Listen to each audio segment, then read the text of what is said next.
Anne is the director of the Greenleaf's Gallery at Rockhurst University, which is a really great Jesuit university here in Kansas City. And since you have taken on the role of director, excuse me, I mean, you've elevated the level of Greenleaf's Gallery extensively, with a lot of press and a lot of really interesting shows. And I think I'd like to hear you talk a little bit about the relationship of curating to drawing. I mean, the process of curating and the process of drawing. Well,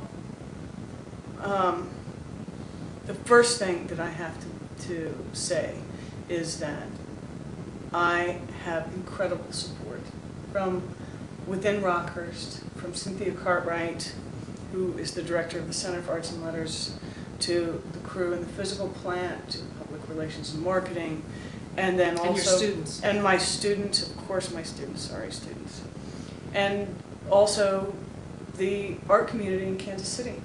And that my approach to organizing exhibitions is collaborative, meaning that I make decisions about the exhibitions that I'm bringing in and the artists that I'm going to work with.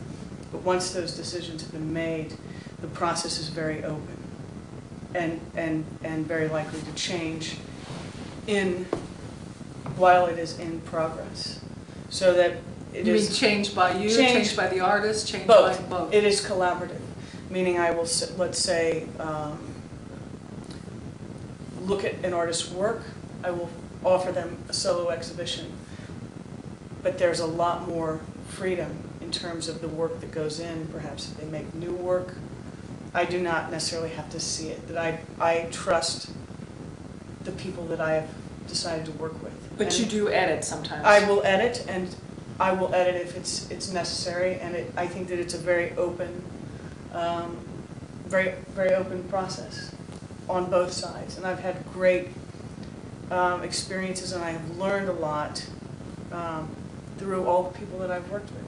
And I've often found, from a professional standpoint, that the expectation for artist statement, for CV, for all this material, that there are two levels. There is the professional level that is expected, but I find the most interesting part, it's not necessarily tertiary, but that sits behind that, the actual person.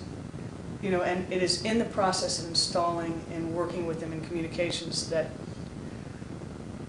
what is really influencing their work and informing their work is not necessarily what's in their statement, but it is surrounding it.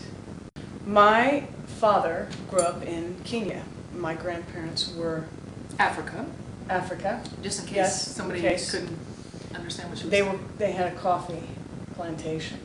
Coffee farm, yes. How appropriate, as I'm like wired on. And so my father was sent to a Catholic boarding school in Nairobi, as were his three brothers. And when he was 18, he was booted off and said, off you go. He was given $50 and said, find your way. So he went to school in London, to St. Martin's School of Art. He dug graves over Christmas to make money. Eventually found his way to Kansas City. I think he came on a school trip and stayed. Did he really?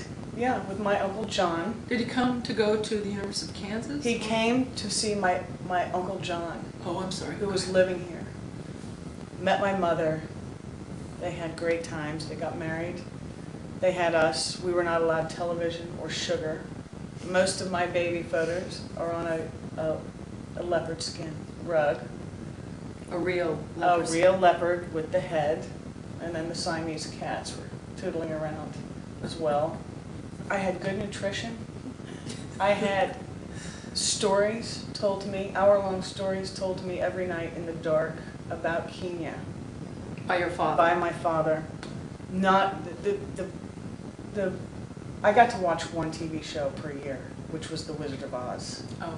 On a black and white television, and that was it.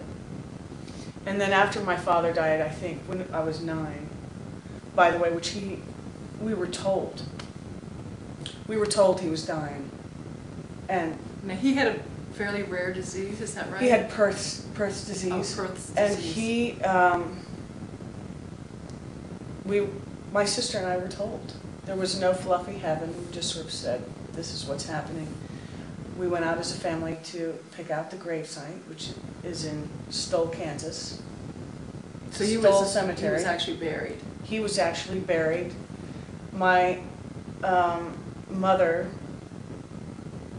did not cope very well, but that's because my father teased her the whole time he was dying, and she didn't find it funny, and he did. And so well, it was his way, probably. Of yeah, that's right. Mortality. Exactly. And so, so after my father died, I think, my mother sort of lived in a dream time. She slept a lot, which I think that's where she had her rendezvous with my dad. She had a whole other life in her sleep. So I think after that, we were allowed to watch Little House on the Prairie, and that was it. But essentially what I'm saying is I spent a lot of time alone with my imagination. Right. And it was allowed to develop as opposed to atrophy.